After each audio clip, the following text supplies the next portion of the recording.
Silence reveals more about people than their words ever will.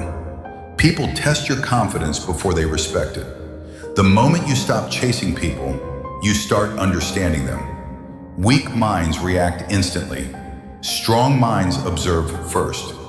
Your boundaries teach people how to treat you. The calmer you are, the more powerful you appear. People reveal their true nature when they believe you need them. Confidence is quiet. Insecurity is loud. If someone gets angry when you say no, they were benefiting from your yes.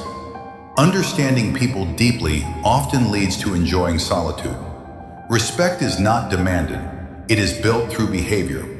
Observation is a form of intelligence. The less you react, the more control you gain. Strong minds do not seek attention. Attention follows them naturally. Your energy teaches people how seriously they should take you. Not everyone deserves access to your time or attention. Emotional control is the highest form of power. People respect those who respect themselves first. Sometimes silence is the most intelligent response. The more you understand psychology, the less people can manipulate you.